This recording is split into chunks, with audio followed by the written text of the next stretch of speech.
here for a K-drama wrap-up, aka Korean drama wrap-up. Now, last October, I did a video of if you like Victorian literature, watch this Korean drama. And it might sound like a leap, but if you watch my video, you'll see my reasons why I think there are some links between Victorian literature and Korean drama. And I was going to regularly do wrap-ups on my channel.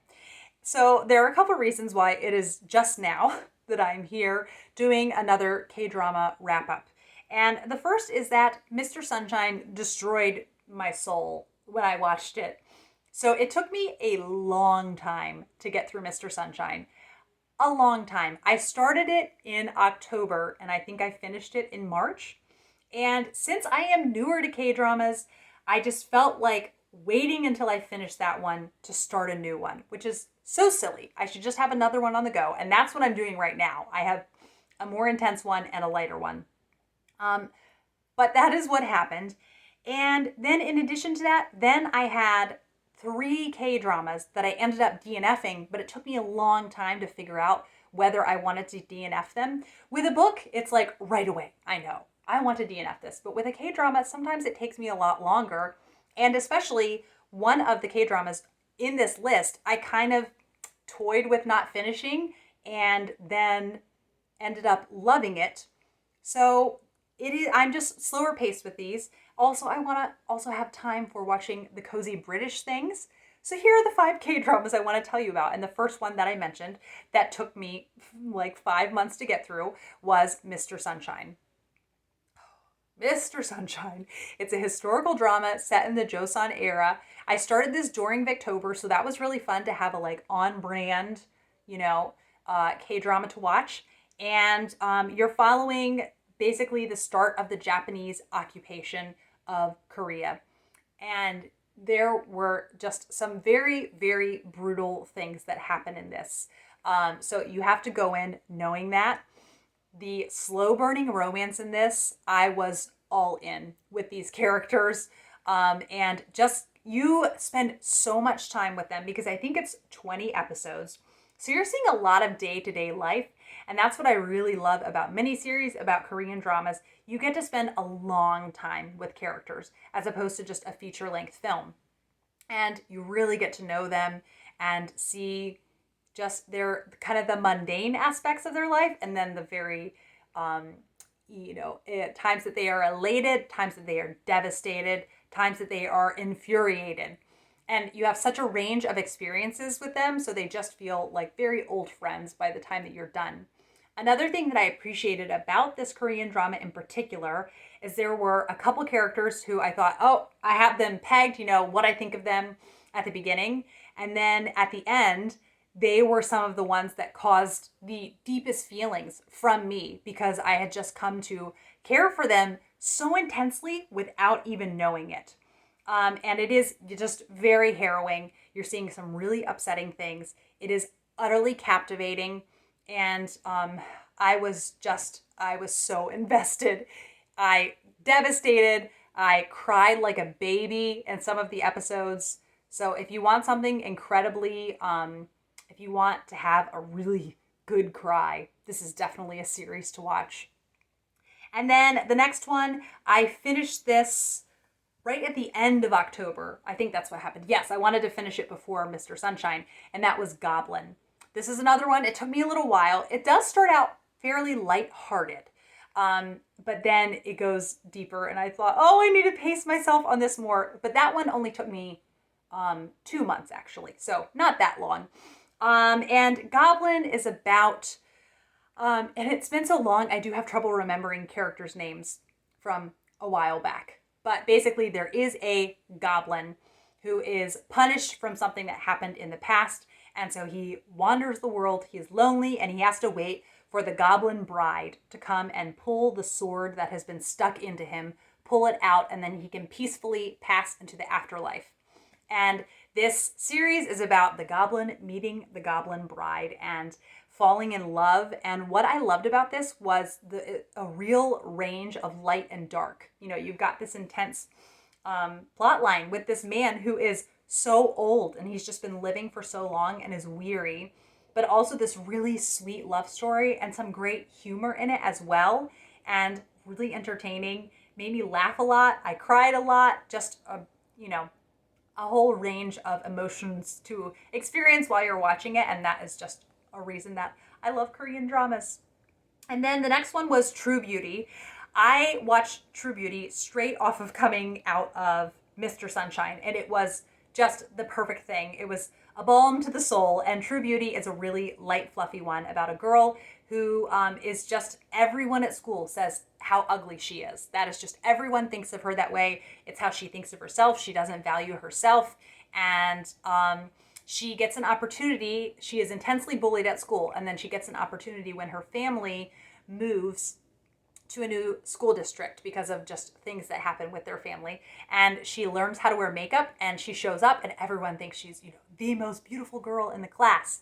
And so then it's all about this journey of self-discovery, realizing her true worth is not found in how other people think she looks, and learning to appreciate your own beauty without these without makeup, learning to appreciate how you are on your own. And it's really sweet and funny. And the side character plot lines on this are what really made it for me, particularly her sister and her romance was really funny. There are some mental health plot lines that were really excellent in there. And I just really, really love this. And like I said, it was perfect after Mr. Sunshine. This one is on Viki. I should say where I found each one. Mr. Sunshine is on Netflix, and Goblin is also on Viki. Then Encounter.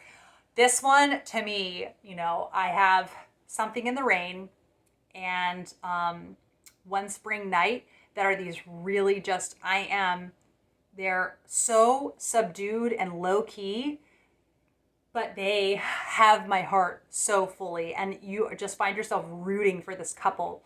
So they meet when she is in Cuba on a business trip, kind of checking in on this hotel that she is the owner of, and the progress that's being made with it being built. Is going to be this, really big, beautiful resort hotel. And she meets this young guy, and they have instant chemistry. And then they think they're going their separate ways, and he starts his new job at the hotel back in Korea that he has just been hired for, and she is the CEO of the hotel. And so then they have to navigate this very forbidden romance. One, because she is his boss. Two, she's from a different class. And three, she is divorced. Like these Korean drama forbidden romances, I just adore so much. And I was just incredibly invested in this couple. It has some really sweet side plot lines. I really liked his family in this. And especially she has a driver that is just this lovely character who is just rooting for this couple from the beginning. There's lots of drama with her ex-husband's family, wanting her to not date this new guy. It's going to bring shame to the family, even though she's no longer a part of their family. So very intense in that aspect. And then I had a couple months where I just kept DNFing K-dramas, and I finally ended up loving When the Camellias Bloom. But it took me like 10 episodes to decide that I loved it. I knew that I liked it, so I was like, I'll just keep watching. And then I'm so glad that I did.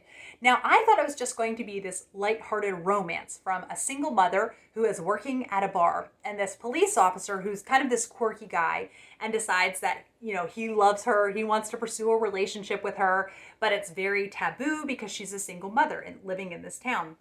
But then once, there's some creepy plot elements going on, and then I hopped back on Netflix, to watch another episode. And under each K-drama, it has 3 adjectives to describe it. And I finally saw it said ominous. So I was like, that makes sense. I should have read that before.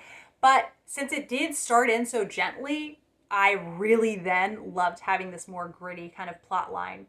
So there is this serial killer living in the neighborhood, the Joker, but he hasn't killed anyone for 5 years.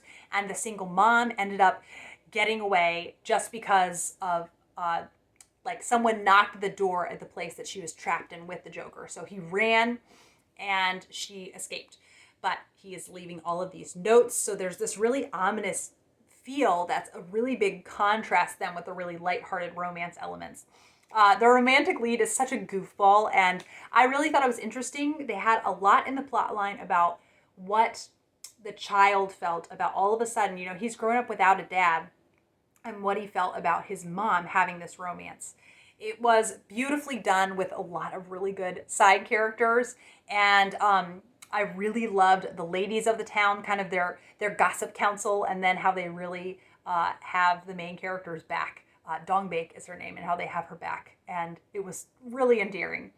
So currently, I'm doing a rewatch of Cinderella and the Four Knights with my husband because he watched with me for the first time. It was a rewatch for me. One of my two favorite K-dramas, and that is Romance is a Bonus Book, about this couple that have been friends since childhood, and then this, kind of subtle at first romance develops between them as they're working at a publishing house together.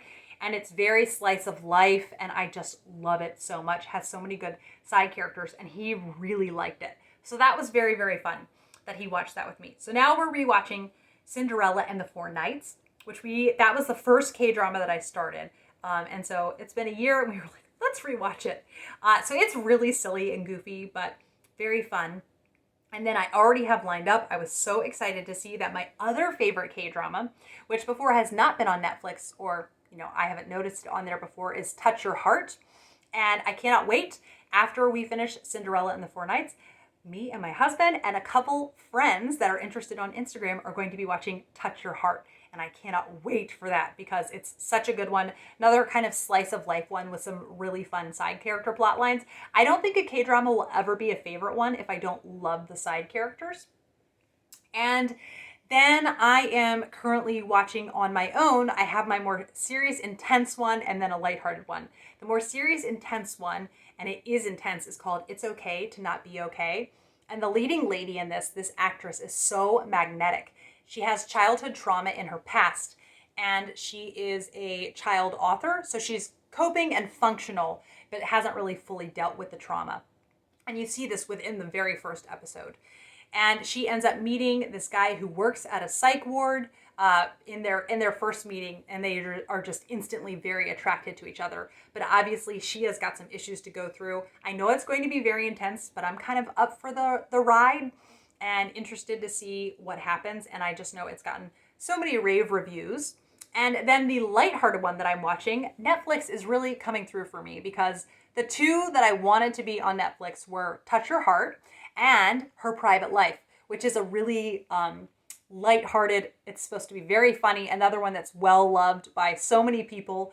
And Her Private Life is about a woman who is a professional, she's a curator at an art museum by day, but then she is a super fan for this K-drama band, but one of the members in particular, in the evening. And she takes these pictures and has a whole fan website that she runs, and it is delightful. I'm only one episode into that, but I know it's going to be a favorite, especially because it has the same leading lady from What's Wrong with Secretary Kim. So I am loving the K-drama watching. I'm out of my slump now. When the Camellias Bloom brought me out of my slump, and there's a couple coming out on Netflix at the end of the month that I'm particularly excited about. So let me know down below if you are currently watching any Korean dramas. I know this is not my typical kind of video, but I just had to talk about it. So that is all, and I will be back with another video soon. Bye.